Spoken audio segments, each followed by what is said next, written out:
Welcome to the Mental Health Boot Camp podcast. This is the podcast where four mental health professionals, three of us Canadian, one of us American, serve you cutting edge mental health knowledge. I am Dr. Ryan Howes, a psychologist from Pasadena, California. And I'm Dr. Brooke Lewis, a registered clinical counselor from Coquitlam. I'm Denis Boyd, psychotherapist from Port Moody. And I'm Denis Boyd. I'm a psychologist and I'm in Coquitlam, suburb of Vancouver. Yes, indeed. Thank you so much for joining us here tonight, Denis. Yes, you're welcome. For those who don't know, Denis is Chris's father and Joanna's. Joanna's not here. So he's joining the bullpen tonight. Yeah, he's joining the bullpen. There you are. Yes, bring out the baseball analogies of just watching the Dodgers. Yes. Yes, Denis, you are officially by far our most frequent guest, and we love it. Love it when you show up. Absolutely. Thanks for inviting me. It's great. Great. Always good to touch base. Right on. Good deal. So I was just watching some baseball, a fair weather fan of the Los Angeles Dodgers that I am. But have you guys been watching anything? Not too sports related. Not baseball. No. No. Not What are we baseball-y up here. Watch the odd football game. Okay, football. Good. Watching these Seahawks struggle. Yes. I think they were 2-4 this season, which is very upsetting. That's okay. We were watching a sports-related show, kind of. Okay. What is this sports related show? This ESPN Sports Center, something like that? No. Ted Lasso. Have you heard Ted Lasso? I've heard of this show. Yes. Who hasn't heard of this show? My goodness, it's really taken off for all of our listeners. We should do a Ted Lasso review instead of a book club review. Oh boy, that'd be fun. So much there. Yeah, so Brooke and I have been watching it recently. There's certain shows out there that our clients talk about a lot, also friends and family too. And Ted Lasso is definitely one of those shows. So Squid Game would be the other one that everyone's talking about. So as therapists, sometimes you kind of have to, delve into these series just so you know what's going on. There might also be some metaphors worth using too within those shows. I was joking with someone recently that when you receive your license as a psychotherapist, you also basically hand over your right to any spoilers from any TV shows or movies. Yes. Right? And that's fine. It's not a big deal. It's a small price to pay. But I oftentimes will have clients who want to talk about a movie because they really identify with it, or they, there's something really passionate about it, and they're like, "Oh, have you seen it yet?" And I'm like, "No, but just tell me. Go ahead. Let's talk about it." That's so true. Yeah. And then when you do watch it, you view it in a totally different way, right? Yeah. Because now you're thinking about that client or what they had said. It primes you a little bit. But yeah, no, I dig this Ted Lasso show. I think if it were made in an earlier time, like a few decades ago, I think Ted Lasso would have been played by John Candy. Oh, the Canadian John Candy. Yeah, now that you guys, when you watch it, you'll kind of see it, kind of similar vibe to his character in Planes, Trains, and Automobiles. This joyous, happy, optimistic, but there's still emotion underneath there that maybe is a little bit suppressed, and it's nice to see it come out when it does. And yeah, I think it would have been played by John Candy. Yeah, Del Griffith, right? Classic movie. But yeah, the jokes and the upbeat nature, even kind of sounds like him at times. But yeah, but what a great character Ted Lasso is. Very optimistic, and obviously we don't want to ruin anything for our listeners. Yeah, but you Canadians are always making it all about you guys. I mean, come on, geez. You're always pull the conversation back around to, oh, this is about Canada. Come on. Yeah, Well, John Candy, Pickle Trunks, all of it, Yeah, I think Jim Carrey would be a great Ted Lasso as well. There you go. And Celine Dion. Good point. Oh, I see what you're doing now. I think Alanis Morissette said, it'd be great. Maybe suppose. Justin Bieber. That'd be good. Put him in there. Yeah. What I've heard people talk about Ted Lasso, and I've watched it myself, but people talk about the show as having it's a different quality than a lot of other just sitcom-y sort of shows. What do you think is it about this show that kind of appeals to people so much? Mhm. I think it's upbeat. I think it has an optimistic tone, but it has depth to it. The character development, I think, is really good. There's also some wisdom. The guy can obviously has a bit of a philosophy that he introduces, but he executes very well. But what struck me too about Ted is he's a very confident guy. Like some of the stuff he says, and just he gets so much negative feedback there just based on the circumstances. But he kind of rolls with it, right? Do you get that sense as well? That you kind of have to be confident in your abilities and your self-worth to kind of live life like Ted Lasso. Mhm.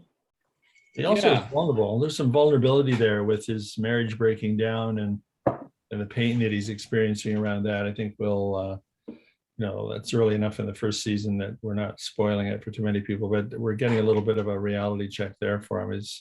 He's not just this optimistic, upbeat, creative guy. Mhm. He's not a one-dimensional guy, that's for sure. Yeah. But I agree, his boldness to just be who he is with all of his quirks and jokes, and I think that's appealing for people so that they don't have to like wear the mask or fall into what they should be acting like. Like he's just owning who he is, and that's refreshing. I think the show in general is refreshing because there's so many heavy shows out there that go viral, right? Yeah, not always. Yeah, there's not always somebody to root for, that's for sure. So I'm thinking Yellowstone, House of Cards. Remember that show? Like there wasn't. Yeah, it's just so refreshing. Or Squid Game. It's lighthearted, more lighthearted, a little bit after school, especially, but in a fun way, good way. Good point. Well, you guys, you'll notice some interesting changes in season 2. So we'll have to revisit this when you guys are done with the whole series. Mm-hmm. Or I at feel least like the it's second season. definitely one to reflect on all the characters as they develop, like kind of what's going on with them, and all the main characters really do develop through the season or so far. Yeah, I think it's great. I do too. What did there's a psychologist portrayed, I think, well, you won't have seen that yet. So when if I'm around, I'll join you, talk about the second season. There's a sports psychologist shows up. Be interested in your thoughts about her once you've got a chance to see her in action. Oh, that'll be fun. Yes. I will bite my tongue until then. Yeah. Sure. Yeah, Ryan Reynolds, he would have been a great Ted Lasso as well. Right. Ryan Reynolds, or perhaps Brian Adams could have been good as well. I don't know. Yeah. Well, great. All right, there's your pop culture update for the week. But we are fortunate to have a topic today. And Chris, I believe, is the owner of said topic. That's me. Yeah, I'm up. You're up. Should I send it down? All right, when you're ready, send it across the border. Okay, my text is just getting a PCR test right now. I was But gonna it is say. double vaxxed. Yeah, it is double vax, so it's going to hopefully make it over. Okay, let's see if it crosses through Nope. customs there. Test came negative. It's coming over. Okay, this is an interesting one. This kind of comes out of left field, and I'm kind of curious about this topic. All right, let's dive into this. Retiring from work is a major life change that can bring stress as well as benefits. Why do some people's mental health decline once they retire? How can we help prepare folks for retirement or respond to challenges once retired? Okay, retirement question. This is good. Weird that we you haven't- bring that up, Chris. We've never touched on this topic before. This is good. We haven't, and you know what? We've done quite a few podcasts, and I had to cycle through and see if we could find a topic we haven't touched on yet. Kind of surprised we haven't discussed this one. And also asked a very special guest to be in the bullpen today, who is potentially contemplating a bit of a slow retirement, step away from professional work over the next couple of years. So I'm sure he has some insight on this as well. So it's very strategic. There you are. Surprise. Yeah, not just that, but I think Dennis, I would like to maybe pick your brain a bit during this podcast as well about how grief connects into retirement, because for the listeners that don't know, Dennis has worked in grief for nearly 40 years. He's quite the specialist in it, and I would imagine that that would complicate somebody's reaction to retirement. It's a big loss. Yeah, I don't think people really give that much thought before they get into it, and they have that kind of honeymoon period, month or two or 3 or 4 months, and then the grief will tend to catch up. They realize they've lost contact with friends and this and that. So there is a grief component there for sure, but it's a very manageable one. I mean, it's I think it takes people by surprise, but if they know it's going to come and not to be surprised, they just share it and work it through, they're fine. But yeah, lots of losses involved with retirement. Yeah. Do you think that a lot? Oh, go ahead, Ryan. I was just going to say, that isn't it so interesting, kind of the dichotomy we have, because so many people spend their 20s, 30s, 40s, 50s, 60s thinking about retirement, thinking about, oh gosh, won't it be great? I just can't wait till that day I retire, right? And yet we know that it's not all a picnic, it's not all party. Sure, you don't have to work, but you're also losing a lot of pieces of identity and like you said, the relationships and routine and structure, and people don't pay much attention to that, it seems. Yeah, I agree. I was thinking the same kind of thing, that for a lot of people, they count down the days. That's like their big goal, right? Freedom, 60, 65, whatever that might be. And so the idea of retirement being challenging doesn't really pop into people's minds, because they honestly think that it's going to boost their well-being, not having to deal with that stress-related work. Well, yeah, I get that sense too, that it's a little bit more, sometimes people can have that mindset of like, they know what they don't want anymore, like they don't want to work anymore, but they don't necessarily know what they do want, what that might look like, or how they're going to have fulfillment, meaning and purpose and connection. And they haven't really thought that far ahead sometimes.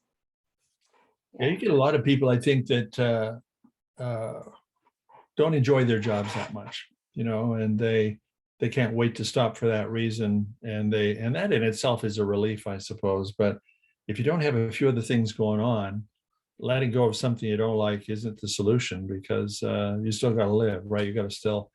The suicide rate with males is highest between 65 and 75.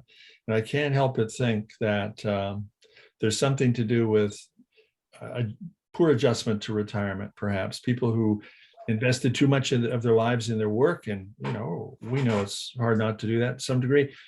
And once they stop, there's not much else. So I guess there's a case to be made for having a life besides working, having a few other things on the go, so that when the work stops, you've got some places to hang your hat, things to do. Another interesting component of this is that a lot of families and relationships function very well based on the fact there's full-time work happening. So when someone retires, often relationships will have to go through a major transition there. Good point. Because their partner is home all the time now, and they have to start to get irritated by each other, perhaps. I don't know. Maybe we'll find that some of the lockdown is kind of helps that, kind of immunizes some people against that, because I think a lot of people who maybe never did stay at home all the time spent a lot of the last year and a half at home, and like, oh, this might be a little more what it's like. That's a really good point. I've seen that a lot with even kids going to school. They had so much downtime playing video games and doing their thing that they kind of missed school. They missed going, and obviously what goes along with that, seeing their friends and whatnot. So people may start to conceptualize retirement a little differently after this lockdown or this pandemic. It's possible. Yeah, good point. Yeah, I feel like it's not really talked about enough, definitely. Like when I hear about retirement planning, I see it in the view of financial. When you're doing your retirement planning, that's financially how you're going to be secure after. But I don't know, do you guys feel like there is much of a focus on retirement planning in the sense of mental health and well-being, or is that kind of like a missing piece? My sense is there is a bit of that going on. The bigger companies, I remember a few years ago doing some retirement workshops, pre-retirement workshops with a colleague of ours. And it was put on by a school board and, trying to get their teachers ready, that kind of thing. But I bet it's fairly isolated. I'm pretty sure there are lots of companies that don't go down that path. They just give the golden handshake and you're on your way kind of thing, Mm-hmm. Yeah. Unfortunately.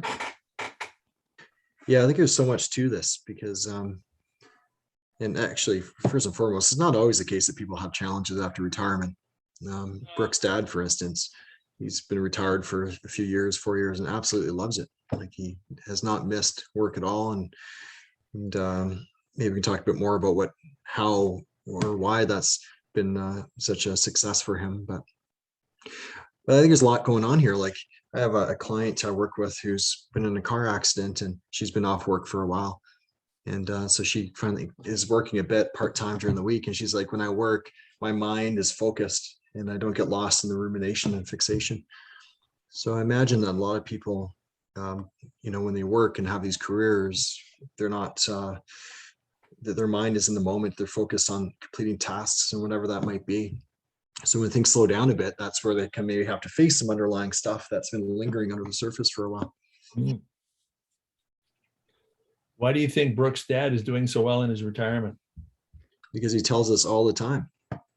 Well, I know, but why is he doing it? What makes him happy? Not That's working. Apart from not working. Yeah, so he retired not young, like just slightly ahead of time, so 64 instead of 65. Mm-hmm. And he was very excited to get out of that, but he just likes to putter and do his thing. He's a guy that always likes projects, so he's always busy doing whatever it might be, and he's a bit of a perfectionist. So when he does a project, it's very meticulous and detailed, and he takes his time with it. And so he often says, which I hear from a lot of retired folks, is that he doesn't understand how he fit work into his day. Is that, he comes in at 3:00 and he's been out in the yard or in the shop. He's a mechanic by trade, so he has a big shop. So he likes to putter and tinker in there and build things and fix things. And he likes to maintain the yard and do all of that. And he helps a bit with the house cleaning. And so at the end of, he takes a break at about 3 because he's been doing stuff since 7 a.m. And he's thinking, gosh, I'd be getting home in an hour. How did I fit work into my day? So he's not very social, so he doesn't really incorporate that piece, but that's okay with him. Yeah. And I bet he was doing some of that before he retired too. He had his job, but he puttered and he did the yard, and there were things he had a life at home in addition to work, right? Yes, yeah. And now it's just he can really dig into some of the bigger projects. I think as he got later on in his career, the energy from his career was taken away from his ability to do the things he enjoyed at home in his spare time, his hobbies and interests, because he would be pretty fried, right? So he was in middle management for, I don't know, probably 30 years at 2 separate companies. And so it was just a lot of responsibility and always waiting, like on call things for emergencies. And so I think that freedom of mind allowed him to start really digging into these projects that he loved. So driving my mom a little nutty having him around, and because he's getting into all the things and it's messing with her systems, but that's okay. There you are. Yeah. I think if younger people are listening to this, and I suspect probably many of the people that are watching your podcast are, they should ask their parents, have they thought about retirement? Oh yeah, it'll be great. But what are you going to do when you retire? Because it's too late once you retire to start developing interests. I think too many people flounder there. We got to get her going now so that we can continue to expand it the way your dad did, which I think is really cool. One of the reasons I still work I'm 2 days a week now, so I'm sort of semi-retired, and I'm going to hang in there for a while because the guys I know who are retired, a couple of docs and some other people, they're busier now than they ever were. I mean, they are just, hey, they're having a good time, but I go back to work to rest, for heaven's sakes. It's nice to get back and Have a bit of a break. Yeah. So what's an example of some of the things you're talking about there, Dennis? I mean, Brooke's dad, like chores and projects, Right. that kind of stuff, which is great. What other things do people get into that's, I guess, meaningful use of their time? I would say volunteer activities of one sort or another through their church or through Rotary International or the Elks Club or the Moose or whatever, where they get out and do something for other people. That seems to be that connection that they make by doing that seems to keep people really healthy.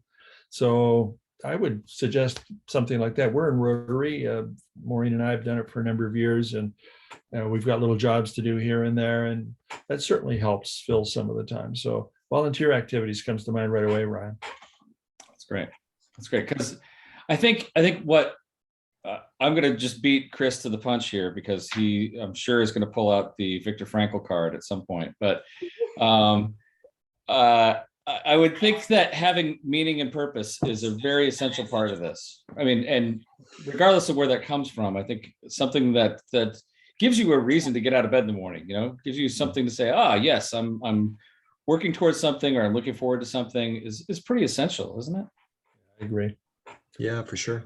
Yeah. I was talking to a child psychologist at our practice, and the word retirement came up, and she's like, I just don't like that word retirement. To me, it has a bit of a negative connotation. She's like, for me, it's a transition. So I was doing this, now I'm going to do that. Like I have something else lined up that I'm going to engage in. So, but I think that's a big component of it, right? It's not about doing something then nothing. It's what can you do next to find that fulfillment, to find that meaning and purpose, which you're talking about. Mhm. Yeah. That's a nice way to look at it. Yeah. Maybe we should, at every high school and college graduation, they talk about this is a commencement, and a commencement means like moving on to something else. Maybe we should be calling it retirement. We should call it commencement. Yeah, that's actually a really good call. I like that. Yeah. Yeah. I remember my dad, my parents, and myself and a few other friends were out in the Sunshine Coast up here close to Vancouver. And I think it was a Thursday, and the old man there drove into the town close by. I think it was like 10 a.m. or 10:30 on a Thursday. And he saw this fellow out walking his dog. We're on the same vintage, you're on the same age. He looked disheveled, and he had his robe on, and just seemed like he got up and had a pretty laid back morning. And he said there was something oddly appealing about that. And I knew right then and there, I'm like, oh, he's gonna, start stepping away here. But I sure hope that retirement also includes maybe having a bit of downtime there, and maybe shifting the pace for some people, perhaps. I don't know. Yeah, I think I felt a real sense of freedom when I saw that guy walking his dog. He didn't have, I wouldn't probably do it in my pajamas, but, and I don't have a dog, but I could get out there and I don't know, just this sense that this guy has nothing going, that no pressure, no deadlines. He can do what he wants to do. And it felt good. But today, had a day off today, and we walked 5K, I don't know, Ryan, 3.5 miles or so, around a big park. A beautiful day, caught the rain stop for a while, and just sort of lived the moment. We're very mindful in that park today, and that's very therapeutic, as you guys know, getting out there and wandering around. So there's more opportunities to do that sort of thing, which I think is really, really great. It makes it, next week we're going to go spend a week near the ocean, walk on the beach, and maybe do a little planning for we gotta do a little tiny bit of work there to justify the the time or whatever, but mostly gonna walk on the beach and eat some clams or crabs, and got time to do that now, so it's great. Yeah, Well, that sounds delightful, doesn't it? it does. But on this kind of vein, sort of, and poke the bear a bit, we're talking about kind of running on your own time and going with the flow, and which is good. But I think that there's something to be said about keeping a routine as well. right? We do know structure and routine is helpful. For my dad during his retirement, his transition, he knew that was going to be important to him. He's always been an early riser, so he made sure he didn't switch into sleeping in. He gets up at 4:30 or 5 in the morning every day, and that's what he still does. Watches the sunrise, really likes it, and that's his thing, and that's fine. But he knew that was a bit of a going to be important to him, right? So I do think that there's something to be said there as someone's transitioning to trying to find a routine. It might not be the exact same as what it was, but I think there needs to be a little bit of one. Oh, yeah, for sure. I think you've nailed it. And I wouldn't want you to assume because this guy's out walking, that was his routine. That was part of his routine. And Yeah. I'm sure he went home and had breakfast and then maybe went for a boat ride. But we get people who are off work, right? All of us do, who have people off work because of a depression or anxiety issues, or they've had an injury of some sort. And it makes it worse when they just sit around with this void in front of them. So we get them, don't we, to create a structure for themselves. And the structure can be very simple. For half an hour, I'm going to read, I'm going to have a coffee, I may watch a show. It doesn't matter what it is, but the structure really, you're on. Yeah, I think it really, it's really good for people. Or even setting the goals of walking in the park for 5K. Sure. That's every day. One of our retired doc friends, he does that every day. So goes out there and He does, yeah. It's actually been very 10K helpful. he walks. Yeah, I joined him last Friday. 10 kilometers zigzagging through this park. I was exhausted at the end of it. But yeah, he loves it. He does it every day. And of course, as my dad mentioned, the benefits of connecting in nature are very proven, right? And they have the flexibility to change the story, right? To change the schedule day to day and variety. Like tomorrow will be different than it was today, kind of thing. Going to go to the berry farm and have a nice waffle covered with blueberries, coffee, go down to Bonetti's Italian market, pick up some veal and steaks and a few other items, come home, go to a pub and join some Rotarians. It's the day's taking form here. Sounds great. It's a beautiful day. Engaging in your day, which I think is like the important part. Yeah, I think you're right. Intentionality, right? Yeah. Because with this too, my mind then also goes to, with space and quiet comes time to reflect. So the things that maybe the busyness was helping people avoid might start to surface, which is maybe that unresolved grief, or if there's something going on, unresolved business. I think that's a prime time for it to start to come up because there's nothing that's going to keep them occupied, unless then they over busy themselves in retirement with a bunch of different things and they're just as stressed out. So I think being busy and enjoying it is different than being busy and stressed out about it. I think they serve different functions. Very much so. Yeah, I agree. If you don't mind me with a quick aside here, I feel like it's important to point out the fact that when we're talking about retirement, we're talking about people who are fortunate enough really to retire, right? People who have had the sort of opportunities and jobs that have allowed them to save up enough money in order to stop regular work or slow down regular work and still live. And that this is not a universal thing. There are, of course, a massive portion of society who really need to work paycheck to paycheck until they can't any longer or until they pass. And that's so as we're talking about this, I just want to, I guess, make it clear that we're not making the assumption that this is what everybody gets to do. This is just something that's for the people fortunate enough to be able to do this, and we're trying to help them to enjoy that time instead of have the mental health and physical health issues there. Yeah, no, very good point. Yeah, excellent.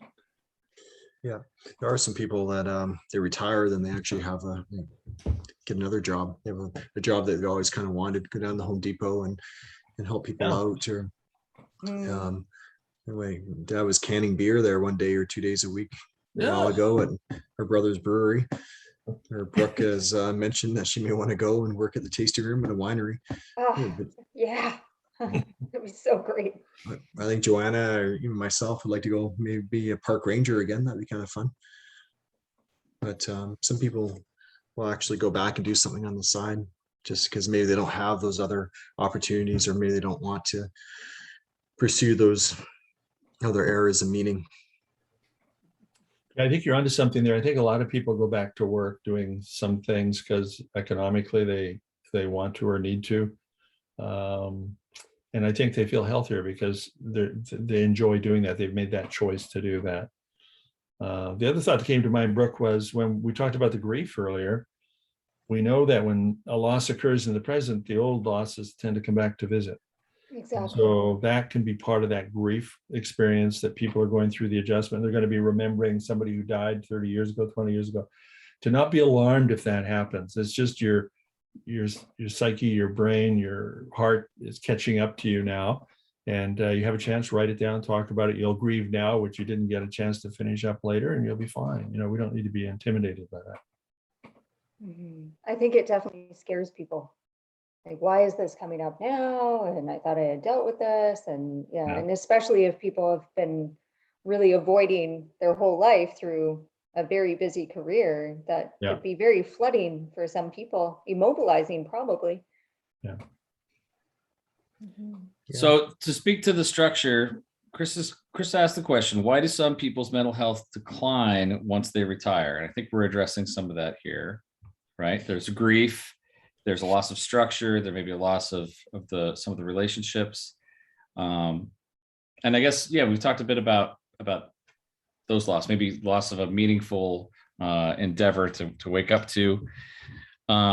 I'm curious, what about that relational part? I know that I've talked with folks who've retired, and they're like, you know, those little kind of water cooler moments that they didn't really think were all that significant actually made a big difference. And, you know, those kind of casual contacts with coworkers, they feel like they really want to, you know, they miss it and they didn't realize they would. In any given morning in this community, if you drive around past a fast food restaurant or whatever, there will be a clutch of guys there around the table. They do it every morning. They come and have coffee together and they visit. And that's partly what they're trying to maintain, I think. And their wives are probably off doing something as well with their friends. And then you'll see couples together as well, mixing and matching. But a lot of guys seem to get value out of older guys.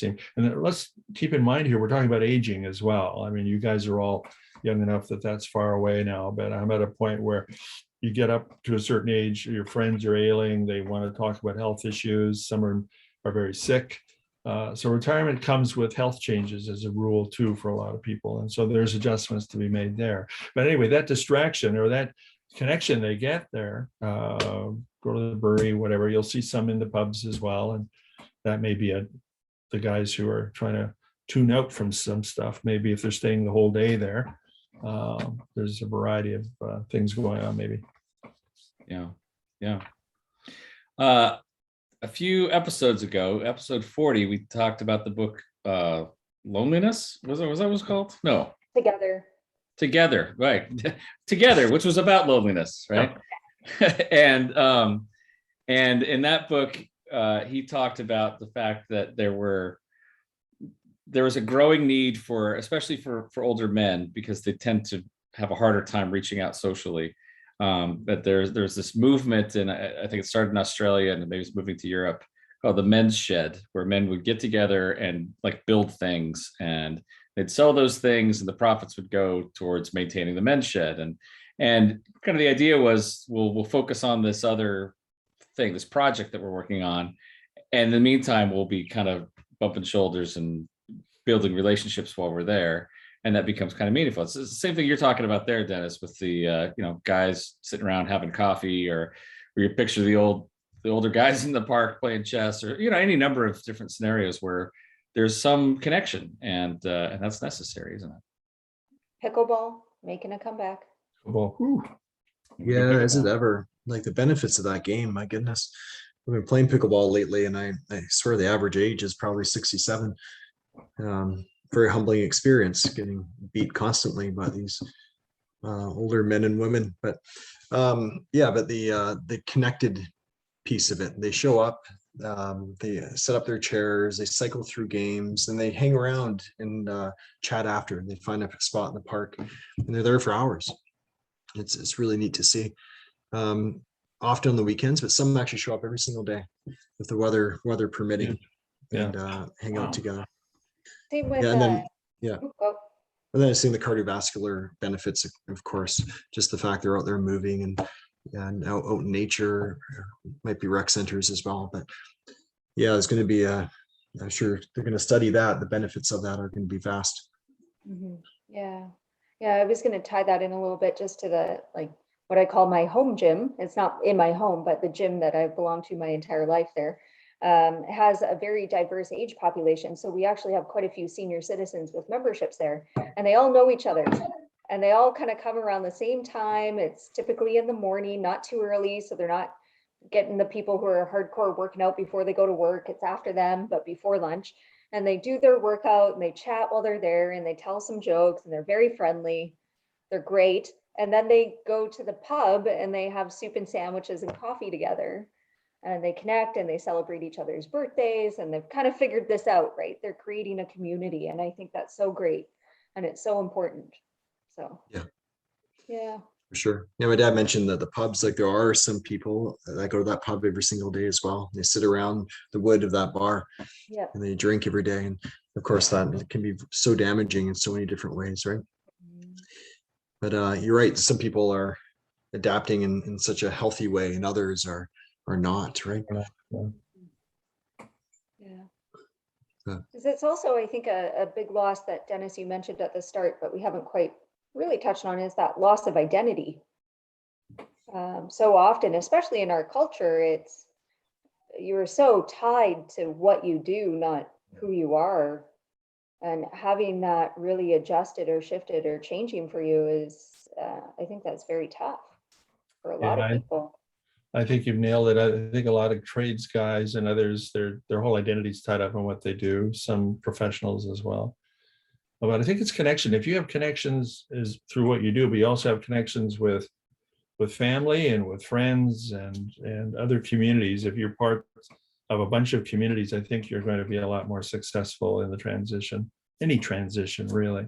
So I think if we were to boil it down to a key concept, I think this connection piece is really, really important. And it starts right at home, because some couples go into crisis when they both retire because they're not used to having so much time together, and then they work out a system and they do fine. So Yeah. So within the work that you've done, I know that's a big specialty or focus of yours. Have you done a lot of that work, helping couples adjust to retirement? more and more of them are coming, because the generation before the boomers really are not counseling savvy. They see it as weakness still, and they have to be pretty freaked, heart, chest pain or something to bring them in with stress symptoms. But the boomers are starting to show up, and I think a young therapist wanting a specialty in the years ahead should work in the area of gerontology, because the boomers are coming, and we're still listening to the Beatles, for heaven's sakes, and inside we're still a lot younger than we appear to be, and there's a reality check coming for us, and so there's going to be some work to be done there for sure. Speaking for Generation X, we all should listen to the Beatles, as far as I'm concerned. Forever. Yes. Yeah. I think speaking from a millennial, I agree. The Beatles are fantastic, ageless. Yeah. And there's Fleetwood Mac, and there's always Springsteen. I mean, there's great stuff. Yeah. Agreed. I look at these old rockers, like Springsteen is mellowing out, and he still can rock it, but he's coming up with some beautiful, gentler music that indicates the transition he's going through as well. So I gotta say, Dennis, speaking of books, I read Bruce Springsteen's autobiography. I have it. You have it? Well, read it. Born to Run. It's great stuff. And he mentions in there that he spent I think either 20 or 30 years and continues in psychotherapy. I mean, it's been a massive transformation in his life, has been the effective therapy in his world. Wow. Yeah. Read it, Brooke. It's good stuff. Well, it's quite big. Yeah. Right now it's propping up a plant. I'm using it as a plant stand with some other great like group therapy textbook and some other things there, but eventually I'll get to it. Maybe we should do it for a book club. Yeah. Maybe. On another note, have you guys seen the movie about Schmidt? Yeah. No. Yeah, I actually watched that in a do my BA in psychology, and during one of our courses, must have been a course on aging, or we watched it. Yeah, talking about maybe some of the challenges of retirement and how that can impact someone's mental health. Mhm. An interesting one. If you want, someone wants to watch it, Jack Nicholson. I think his character's Warren Schmidt, and I think his job is definitely his identity, and had a hard time adjusting after, like quite depressed and disconnected, and just trying to grapple with that. So he literally goes on a journey there across the country to visit his daughter, and yeah, learns a lot about himself and loss, a lot of loss, right? Absolutely. So It's a good throw movie. that It's out got a there. lot of heart. There's some funny moments as well in that movie. It's pretty good. Excellent. Yeah, it's worthwhile. So, okay, so did we figured out why there may be some mental health challenges. We figured out some things about what might be some key points that people considering retirement might need to do. Dennis, you were talking about don't try to find your hobby after you retire. Try to establish that beforehand, right? Mhm. And Start right now. the importance of maintaining social connections and all of that. I guess when speaking of the meaning and purpose, and we talk about the identity, and in fact, it's funny we introduce ourselves in this podcast by I'm Ryan Howes, a clinical psychologist. This is me. This is my title. This is what I do. I think that that's to establish that we're in the field, but I'm more than a psychologist. I have other roles in my life too. But what's it like when a lot of people have their kind of career aspirations, right? Like I want to be vice president of the company someday, or I want to write the book, or I want to do something. Oftentimes people, when I want to be a multimillionaire, something like that. But when you start getting closer to retirement, you start to realize, you know what, I might not do that, or I might not do that in my career. Is that some of the loss that you talk about too? Well, that and perhaps activities that you might have jumped out of a plane or whatever it might be that you might have done, or certain sports activities you could have done when you were young, you're not able to do anymore. So there's a whole bunch of that happening anyway. Right. But if you have new stuff going on and you do what you can do, I think that helps with that. I think it does. But some of the career psychology people years ago were saying, gone is the day where you're going to have one career for the whole haul. Most people are going to have 4 or 5 different careers over their work span. And so there's probably for some people some variety happening there, which may make moving on to something new a little easier to do. Sure. As the saying goes, youth is wasted on the young, right? Mhm. Like you said, someday I'm going to jump out of an airplane, but I need to work another 40 years first. And then, I don't, maybe no, I I'm won't not do able that. to do that. Yeah. Yeah, and also some people actually, on another note, they save out their vacation time until it's time to retire. I don't think they really should do that. I think it's important Get on with it. if you have the flexibility. Of course, some people don't, to do what you can while you're working as well, to have a bit of more balance there. So utilizing that time that you're accruing to go on vacation, see what life is like, focus on that communication connection with your significant other, go on adventures, right? Because some people wait and wait and wait, and then they don't have the ability to do what they want to do for whatever reason. That's right. That happens a lot, I think. Yeah. That's true. So Dennis, your plan is to work a little bit, you're talking about a couple days a week, and then you're diving into other activities, volunteering, that sort of thing.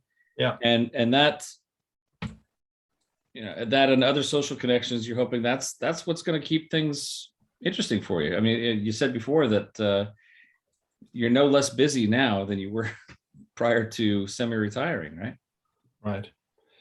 Yeah, I think there's something to be said for, the work we do is very meaningful and enjoyable, and I've done it a long time and I still enjoy it. So that bodes well for continuing on a bit. And, there's lots to do. Like I do a lot of marriage work and grief work, and there's tons of that to do. So there's that incentive, but I've got the flexibility to take next week off, so to have that mixture is good.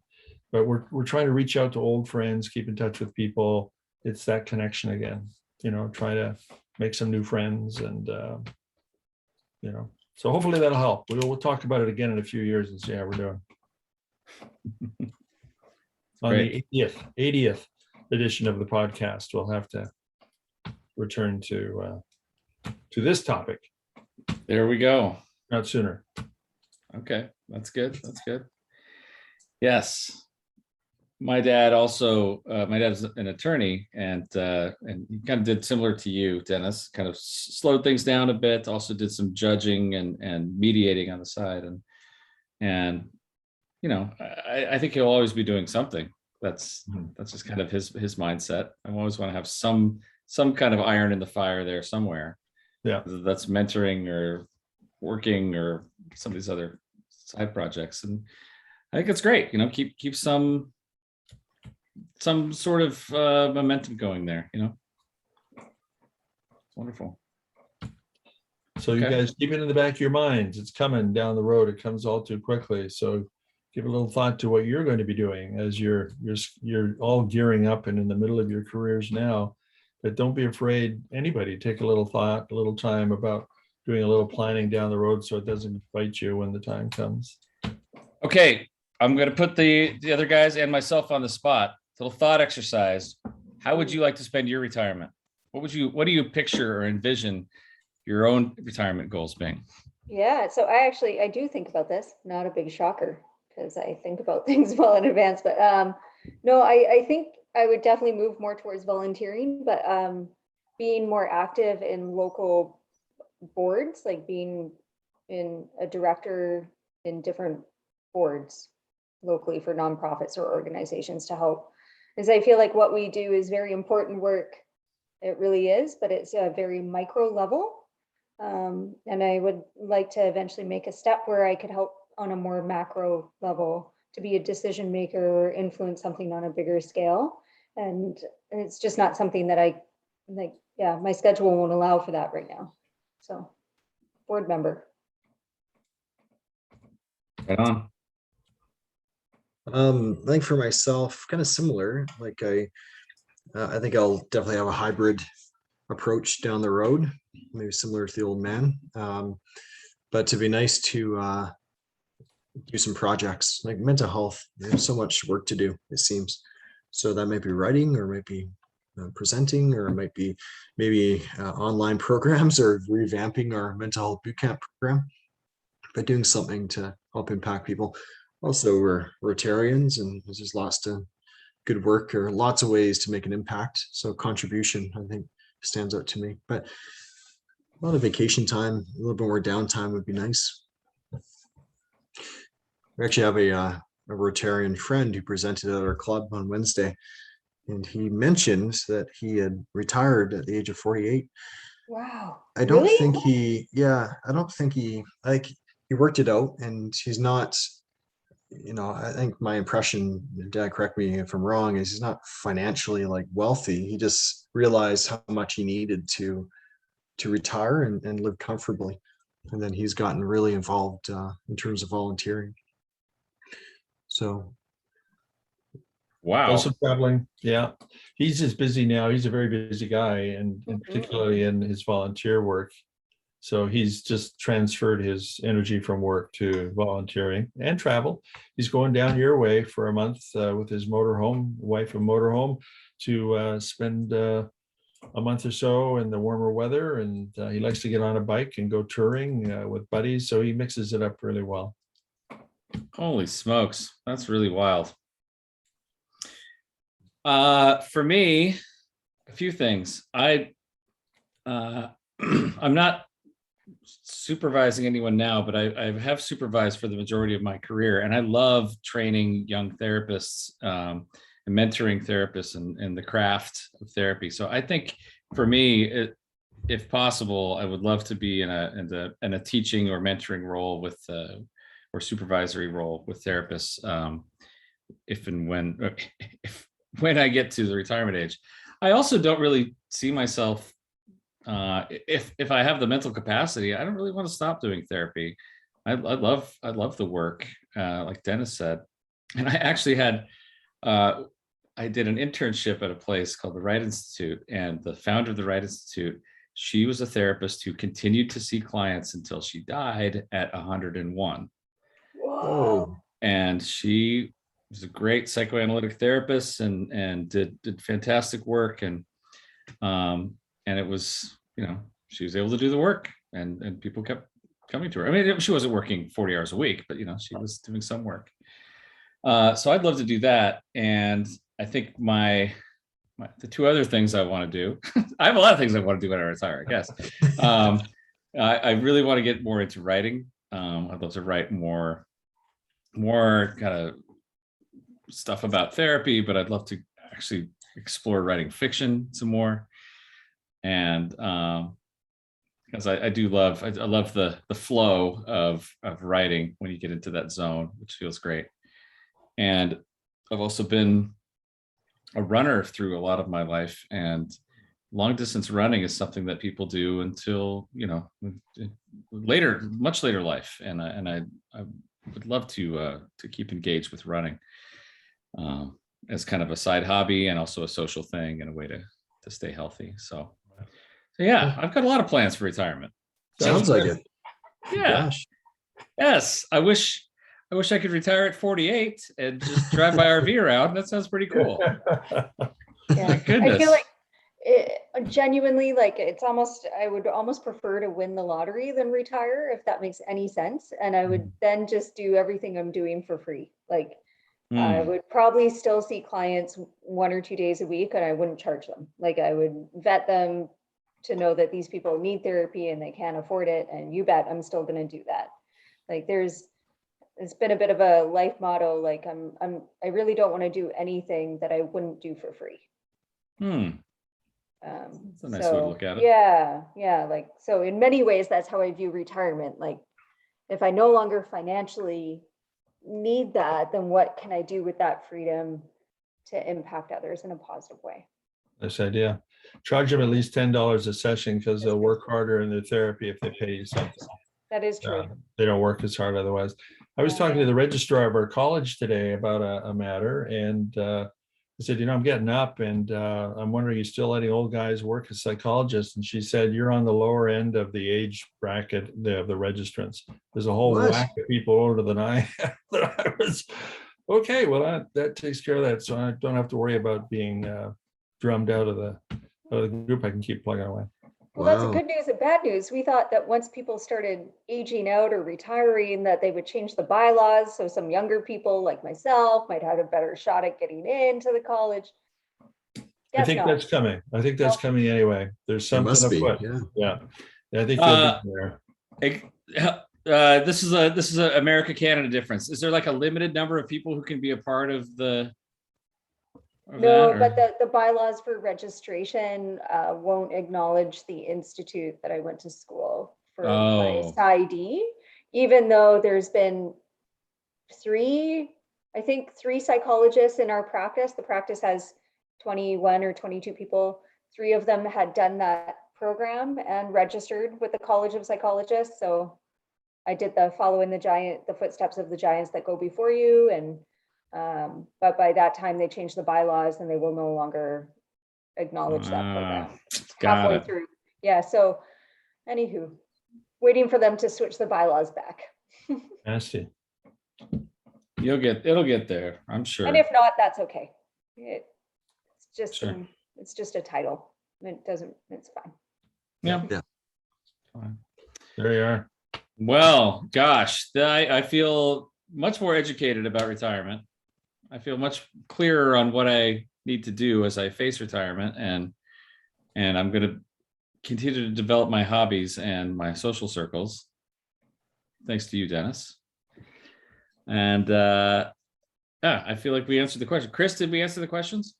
I think we did a fantastic job answering the question. Okay. Well, I feel the same way.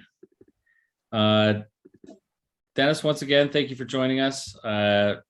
this was a perfect topic for you to show up. It's amazing. Yeah, that was great. Nice timing. It's Nice great timing. timing. Very coincidental. Yeah. Yeah, go figure. Here we are. You're retiring. We're talking. It's crazy. Yeah. Okay. So we're gonna wrap up for tonight. But so that's it. Let's like and subscribe on Apple, Google, Podbean, Audible, Spotify, Stitcher, or YouTube. Send your questions, please, to info@mentalhealthbootcamp.com.